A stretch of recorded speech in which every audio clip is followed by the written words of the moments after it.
കൃത്യമായ സൂചനകൾ തന്നതിന് ശേഷം മാത്രമാണ് PSC ബുദ്ധിമുട്ടുള്ള അല്ലെങ്കിൽ സോ കോൾഡ് ഡിഫിക്കൽട്ട് ചോദ്യങ്ങൾ ചോദിക്കുന്നത്. ഇപ്പോൾ ലേറ്റസ്റ്റായി കഴിഞ്ഞ LDC പരീക്ഷയുടെ ചോദ്യപേപ്പർ നമുക്കൊക്കെ ഒരു സൂചനയാണ്.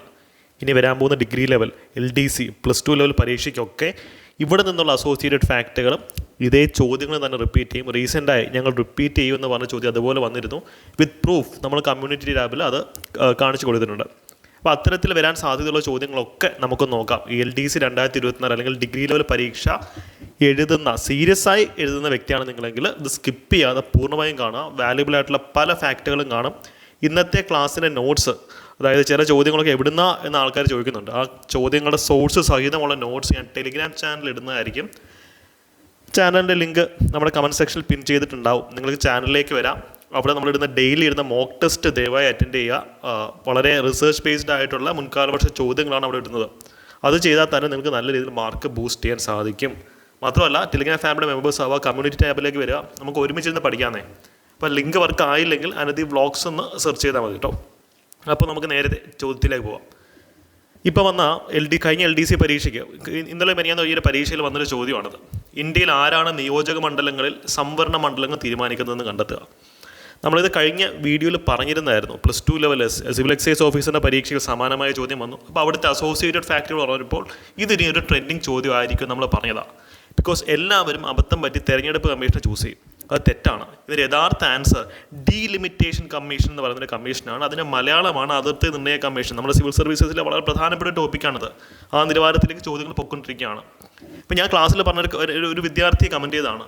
ഞാൻ കഴിഞ്ഞ ക്ലാസ്സിൽ കൃത്യമായിട്ടും പറഞ്ഞിരുന്നു. അതായത് അതിർത്തി നിർണ്ണയ കമ്മീഷൻ്റെ ഉത്തരവുകളെ നമ്മുടെ പാർലമെൻറ്റിന് പോയിട്ട് സുപ്രീം കോടതിക്ക് പോലും ചോദ്യം ചെയ്യാൻ പറ്റത്തില്ല. അത്രയ്ക്ക് വലിയ സ്വാതന്ത്ര്യമുള്ള ഭയങ്കര പവർഫുള്ളായിട്ടുള്ളൊരു ബോഡിയാണ് അതിർത്തി നിർണ്ണയ കമ്മീഷൻ എന്നുള്ളത്. അപ്പോൾ ഈ വാചകം അദ്ദേഹത്തിൻ്റെ മനസ്സിലുണ്ടായിരുന്നു. അതായത് സുപ്രീം കോടതിക്ക് പോലും ചോദ്യം ചെയ്യാൻ പറ്റാത്ത ഒരു കമ്മീഷനാണ്. ഈ കമ്മീഷൻ റിപ്പോർട്ട് അത്രയ്ക്ക് വാല്യുബിളാണ്. ഈ കമ്മീഷനെ പറ്റിയുള്ള കാര്യങ്ങളൊക്കെ ഞാൻ ക്ലാസ്സിൽ പറഞ്ഞു തരാം. അതൊന്ന് കേൾക്കാം. നോട്ട്സ് തന്നുവിടാം. ടെലിഗ്രാം ചാനൽ ഡൗൺലോഡ് ചെയ്ത് പഠിക്കാം. ഓക്കെ, അടുത്തൊരു ചോദ്യം വന്നത് വളരെ നിർണായകമായൊരു ചോദ്യമാണ്. താഴെ തന്നിരിക്കുന്നതിൽ ഏതാണ് ഫെഡറൽ വ്യവസ്ഥയിൽ വിവാദമായ പദവി? ഫെഡറലിസം എന്ന് വെച്ചാൽ എന്താ? ഇപ്പം അമേരിക്ക ഒരു ഫെഡറൽ രാജ്യമാണ്. അതിൻ്റെ അർത്ഥം അമേരിക്കയിൽ ഒരു സെൻട്രൽ ഗവൺമെൻറ്റും ഉണ്ട്, സ്റ്റേറ്റുകൾക്കൊരു ഗവൺമെൻറ്റും ഉണ്ട്. സെൻട്രൽ ഗവൺമെൻറ്റിന് ചുമ്മാ സ്റ്റേറ്റ് ഗവൺമെൻറ്റിനെ പോയി ചൊറിയാൻ ഒക്കത്തില്ല. ഒരു വലിയ പവർഫുള്ളാന്ന് പറയുമ്പം അമേരിക്കൻ പ്രസിഡന്റ് എത്ര പവർഫുള്ളാന്ന് പറഞ്ഞാലും അനാവശ്യമായി സ്റ്റേറ്റുകളുടെ കാര്യത്തിൽ ഇടപെടാൻ ഒക്കത്തില്ല. പക്ഷേ ഇന്ത്യയിലെ സിറ്റുവേഷൻ അങ്ങനെയാണോ? ഇന്ത്യ ഒരു അർദ്ധ ഫെഡറൽ സിസ്റ്റമാണെന്ന് പറയാറുണ്ടല്ലേ. സംസ്ഥാന സർക്കാരും ഉണ്ട്, കേന്ദ്ര സർക്കാരും ഉണ്ട്. പക്ഷേ ഇടയ്ക്കിടയ്ക്ക് കേന്ദ്ര സർക്കാർ സംസ്ഥാന സർക്കാരിൻ്റെ ഉപദ്രവിക്കും, അല്ലെങ്കിൽ അത്തരത്തിലുള്ള ആക്ഷേപങ്ങൾ വരാറുണ്ട്. അപ്പോൾ അതാണ് ഇവിടെ വരുന്നത്. ഈ പദവികളിൽ ഈ ഫെഡറൽ വ്യവസ്ഥയിൽ വിവാദമായ പദവി ഏതാണെന്ന ചോദ്യം. ഈ കൂട്ടത്തിൽ ഏറ്റവും എല്ലാം പോട്ടെ, നിങ്ങൾ ചോദ്യമേ വിട്ടോളാം. ഈ 4 പദവികളുടെ കൂട്ടത്തിൽ ഏറ്റവും വിവാദമായ പദവി ഫെഡറൽ സിസ്റ്റം അതൊന്നും നിങ്ങൾ ആലോചിക്കണ്ട. ഏറ്റവും വിവാദമായ പദവി ഏതാ? ഗവർണറിൻ്റെ പദവിയല്ലേ. കാര്യം സംസ്ഥാനത്തിൻ്റെ ഹെഡ് ഗവർണറാണ്. ഗവർണറെ അപ്പോയിൻറ്റ് ചെയ്യുന്നത് കേന്ദ്ര ഗവൺമെൻറ്റാണ്. കേരളത്തിലെ അവസ്ഥ ഞാൻ പറയാതെ തന്നെ നിങ്ങൾക്കറിയാം. പല വെസ്റ്റ് ബംഗാളിലെ അവസ്ഥ ഇപ്പോൾ വലിയ ചർച്ചയായിക്കൊണ്ടിരിക്കുകയാണ്. ഡൽഹിയിലോ ഗവർണറും ചീഫ് മിനിസ്റ്റർ, അവിടെ ലഫ്റ്റനൻറ്റ് ഗവർണറാണ്. ചീഫ് മിനിസ്റ്റർ കണ്ണിൻ്റെ പേര് കണ്ടു കഴിഞ്ഞാൽ അവർ ഉടക്കാണ്. അപ്പോൾ ഇതല്ല ഏറ്റവും വിവാദമായ പദവി. ഇപ്പോൾ രാഷ്ട്രപതി, മുഖ്യമന്ത്രി, പ്രധാനമന്ത്രിയെക്കാളും ഫെഡറൽ വ്യവസ്ഥയിൽ ഏറ്റവും വിവാദപരമായ പദവി ഗവർണറിൻ്റെ അല്ലേ. നമ്മുടെ ബേസിക് ആയിട്ടുള്ള അണ്ടർസ്റ്റാൻഡിങ് മാത്രമാണ് ഇവിടെ ചെക്ക് ചെയ്തിട്ടുള്ളത്. ഇഷ്യൂ വിത്ത് ഇന്ത്യൻ ഫെഡറൽ സിസ്റ്റം, ഇന്ത്യയുടെ ഫെഡറൽ സമ്പ്രദായം നേരിടുന്ന പ്രശ്നങ്ങൾ പലതാണ്. ഗവർണറിൻ്റെ സിസ്റ്റം ഉണ്ട്. ഓൾ ഇന്ത്യ സർവീസുകൾ IAS, IPS, IRS ഒക്കെ ഇത്തരത്തിൽ, കാര്യം കേന്ദ്ര സർക്കാരാണ് ഇവർ റിക്രൂട്ട് ചെയ്തിട്ട് സംസ്ഥാനങ്ങളിൽ അപ്പോയിൻറ്റ് ചെയ്യുന്നത് അല്ലേ. അപ്പോൾ അത്തരത്തിലൊക്കെ വിവാദം അല്ലെങ്കിൽ ഫെഡറൽ സ്പിരിറ്റിന് എതിരായിട്ടുള്ള പല പദവികളുണ്ട്. പക്ഷെ at the same time all India services federal സിസ്റ്റത്തിനെ ശക്തിപ്പെടുത്തുന്നു എന്ന ഒരു വാദമുണ്ട്. ഇതൊക്കെ നമുക്ക് ചോദ്യം വന്നിട്ടുള്ളതാണ്. ചോദ്യത്തിൻ്റെ ഉറവിടം മനസ്സിലായോ? കറണ്ട് അഫയേഴ്സിനകത്തുണ്ട്, അതുപോലെ നമ്മുടെ സിലബസിനകത്തുണ്ട്. അപ്പോൾ അത് ഭയങ്കരമായിട്ട് പ്രാധാന്യമുള്ളതായി ചോദ്യമായിട്ട് കൺവേർട്ട് ചെയ്തു. അപ്പോൾ നമ്മുടെ സിലബസിലുള്ള കാര്യങ്ങൾ ആനുകാലികങ്ങൾ കറണ്ട് അഫയേഴ്സിൽ റിപ്പീറ്റ് ചെയ്ത് വരുന്നെങ്കിൽ അത് ഭയങ്കര സിഗ്നിഫിക്കൻ്റാണ്. നമ്മൾ ഇത്തരത്തിലാണ് ഇപ്പം അടുത്ത ചോദ്യം വരുന്നത് സംസ്ഥാന തിരഞ്ഞെടുപ്പ് കമ്മീഷനെ പറ്റിയോ അല്ലെങ്കിൽ ഇന്ത്യൻ പാർലമെൻറ്റിനെ പറ്റിയോ ഒക്കെ ആയിരിക്കും. ഇപ്പോൾ അസോസിയേറ്റഡ് ഫാക്റ്റിൽ പഠിക്കാം. ഞങ്ങളുടെ ബാച്ചസിലൊക്കെ ഞങ്ങൾ ഈ ഒരു സിസ്റ്റമാണ് ഫോളോ ചെയ്യുന്നത്. ഇപ്പോൾ സ്റ്റാർട്ട് ചെയ്യാൻ പോകുന്ന LDCയുടെ ടെസ്റ്റ് സീരീസ് 8 ഫുൾ ടെസ്റ്റുകളും ഡെയിലി നിങ്ങൾക്ക് 35 മൈക്രോ ടെസ്റ്റുകളും കാണും. ഈ ടെസ്റ്റുകൾ കൂടെ പോയി കഴിഞ്ഞാൽ തന്നെ ഇത്തരത്തിലുള്ള സാധ്യതാ ചോദ്യങ്ങൾ സമഗ്രമായി നിങ്ങൾക്ക് കവർ ചെയ്യാൻ പറ്റും. സിലബസും എക്സ്ട്രീംലി വെല്ലായിട്ട് നിങ്ങൾക്ക് കവർ ചെയ്യാൻ പറ്റും. ഒരു 499 രൂപ എന്നൊരു ലിമിറ്റഡ് ടൈം ഓഫറിലാണ് ടെസ്റ്റ് സീരീസ് നമ്മൾ ഇട്ടിട്ടുള്ളത്. റെവല്യൂഷൻ ബാച്ച് നമ്മുടെ GK ബാച്ചിൽ നമ്മൾ ഇത്തരത്തിലാണ് ക്ലാസ്സുകൾ എടുക്കുന്നത്. റിസർച്ച് ബേസ്ഡ് ആയിട്ടാണ് ക്ലാസ്സുകൾ എടുക്കുന്നത്. റാങ്ക് ഫയലിന് അപ്പുറത്ത് നിന്നുകൊണ്ടുള്ളൊരു പഠനമാണ് നമുക്ക് വേണ്ടത്. റാങ്ക് ഫയൽ ഒഴിവാക്കാൻ പറ്റില്ല, വളരെ ഇമ്പോർട്ടൻ്റ് ആണ്. റാങ്ക് ഫയൽ പഠിക്കുന്നതിനോടൊപ്പം അതിന് പുറത്തു നിന്നുള്ള UPSCയിൽ നിന്നുള്ള ചോദ്യങ്ങൾ സ്ഥിരമായിട്ട് PSC റിപ്പീറ്റ് ചെയ്ത് വരുന്നുണ്ട്. ആ ചോദ്യങ്ങളൊക്കെ നിങ്ങൾക്ക് ഡെയിലി മോക്ക് ടെസ്റ്റായിട്ട് തന്നുകൊണ്ടിരിക്കണം അവിടെ. അപ്പോൾ ഈ ഒരു ബാച്ചിലേക്ക് വന്നു കഴിഞ്ഞാൽ നിങ്ങൾക്ക് മറ്റുള്ളവരെക്കാൾ ഒരുപടി മുന്നിലെത്താം. റാങ്ക് ഫയൽ മാത്രം പഠിച്ചിട്ടൊരു കാര്യമില്ല, അതിന് പുറത്തുള്ള ഇത്തരത്തിലുള്ള സാധ്യതാ ചോദ്യങ്ങൾ പഠിക്കുക. വിശാലമായിട്ടുള്ള ആൻസർ കീയും കാര്യങ്ങളൊക്കെ ഇതിനകത്ത് കാണും. PDF നോട്ടുകൾ കാണും, സ്പെഷ്യൽ ക്ലാസ്സുകൾ കാണും, എലിമിനേഷൻ ടെക്നിക്സിന് ട്രെയിനിങ് കാണും. ഒരു പവർ പാക്ക് ആയിട്ടൊരു ബാച്ചാണിത്. സോ സീരിയസ് ആയി LDC പരീക്ഷയെ അപ്രോച്ച് ചെയ്ത വിദ്യാർത്ഥികളാണെങ്കിൽ നിങ്ങൾക്ക് ധൈര്യമായിട്ട് ബാച്ചിലേക്ക് വരാം. ഞാൻ കമൻറ്റ് സെക്ഷനിൽ കൊടുത്തിട്ടുള്ള നമ്പറിൽ മെസ്സേജ് അയച്ചാൽ മതി. ഓക്കെ, അപ്പോൾ ഇതായിരുന്നു പണ്ടത്തെ സിവിൽ എക്സൈസ് ഓഫീസർ പരീക്ഷയിൽ ചോദിച്ചൊരു ചോദ്യം. ഇവിടെ ഈ ഒരു പ്രസ്താവന കണ്ടോ? നിലവിൽ ഭരിക്കുന്ന രാഷ്ട്രീയ പാർട്ടി, അതായത് ഒരു പാർട്ടി ഭയങ്കര പവർഫുള്ളായിട്ട് ഭരിച്ചുകൊണ്ടിരിക്കുക, പ്രതിപക്ഷം ഭയങ്കര ദുർബലമാതിരിക്കട്ടെ, അപ്പോൾ ആ പാർട്ടിക്ക് എന്ത് ചെയ്യാം? നിയോജക മണ്ഡലങ്ങൾ, കോൺസ്റ്റിറ്റ്യുവൻസീസിന് അതിർത്തി അഡ്ജസ്റ്റ് ചെയ്യാം. അപ്പം അവർ തന്നെ ജയിക്കുന്ന രീതിയിൽ നമുക്ക് അഡ്ജസ്റ്റ് ചെയ്ത് വെക്കാം, അതിർത്തി അഡ്ജസ്റ്റ് ചെയ്ത് വെക്കാം അല്ലേ? അവർക്ക് ഭൂരിപക്ഷമുള്ള പ്രദേശങ്ങൾ ഒരു കോൺസ്റ്റിറ്റ്യുവൻസി ആയിട്ടൊക്കെ പ്രഖ്യാപിച്ചാൽ മതിയല്ലോ. അപ്പോൾ ഒരു സീറ്റ് അവർക്ക് ഉറപ്പാണ് അവിടെ. ഇത് ഉടായിപ്പല്ലേ?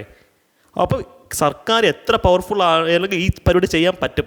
ഇതിനെ തടയുന്ന അസോസിയേഷൻ അല്ലെങ്കിൽ ബോഡിയാണ് നമ്മുടെ ഡീലിമിറ്റേഷൻ കമ്മീഷൻ എന്ന് പറയുന്നത്. അപ്പം ഗവൺമെൻറ് എത്ര പവർഫുൾ ആയാലും അവർക്ക് ഈ ഉടായ്പ് കാണിക്കാൻ പറ്റത്തില്ല. ഈ ഉടായ്പിൻ്റെ പേരാണ് ജെറി മാൻഡറിങ്. അതായിരുന്നു ചോദ്യം, ജെറി മാൻഡറിങ്. ഈ ജെറി മാൻഡറിങ് അതായത് ഭരിക്കുന്ന പാർട്ടിക്ക് ഇഷ്ടമുള്ള രീതിയിൽ സീറ്റ് കിട്ടുന്ന രീതിയിൽ നിയോജക മണ്ഡലങ്ങളെ അറേഞ്ച് ചെയ്യാൻ ആ ഒരു ഉടായ്പിനെ പറഞ്ഞ പേരാണ് Jerry മാൻഡറിങ്.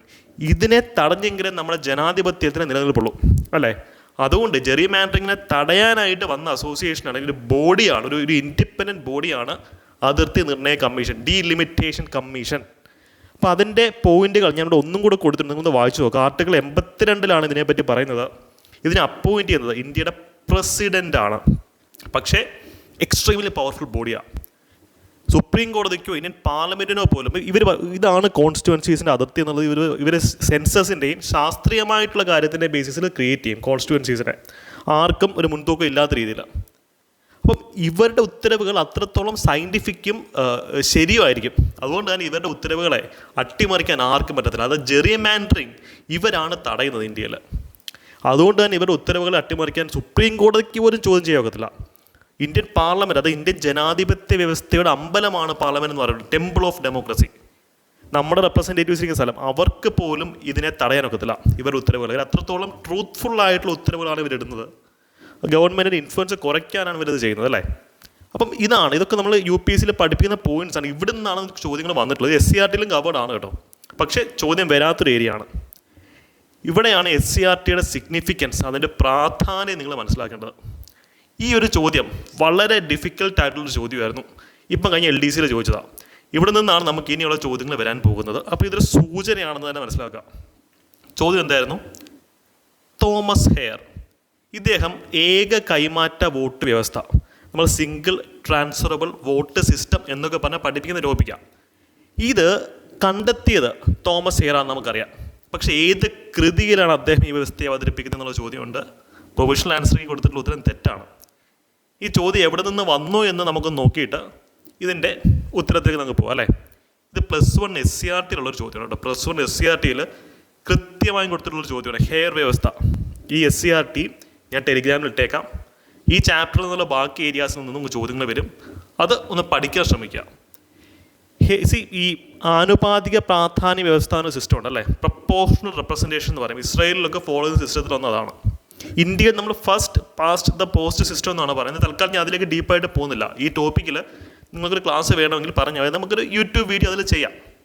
Okay, so hair system എന്ന് വെച്ച് കഴിഞ്ഞാൽ ഇത് ആനുപാതിക പ്രാതിനിധ്യ വ്യവസ്ഥയുടെ രീതിയാണ്. ഇന്ത്യയിൽ ഈ സിസ്റ്റം ജനറൽ ഇലക്ഷൻസിലില്ല. ഇപ്പോൾ ഇലക്ഷൻസ് കഴിഞ്ഞ് നിൽക്കുന്ന അവസരം ആയതുകൊണ്ട് ഇവിടുന്ന് ചോദ്യങ്ങൾ വരാം. ഈ സിസ്റ്റം ഇന്ത്യയിൽ യൂസ് ചെയ്യുന്നത്, ഈ പറഞ്ഞ സംഭവം ഇന്ത്യയിൽ യൂസ് ചെയ്യുന്നത് ചുരുക്കം ചില അവസരങ്ങൾ, പ്രസിഡൻറ്റിൻ്റെ ഇലക്ഷൻ പോലുള്ള സന്ദർഭങ്ങളാണ് നമ്മളത് യൂസ് ചെയ്യുക.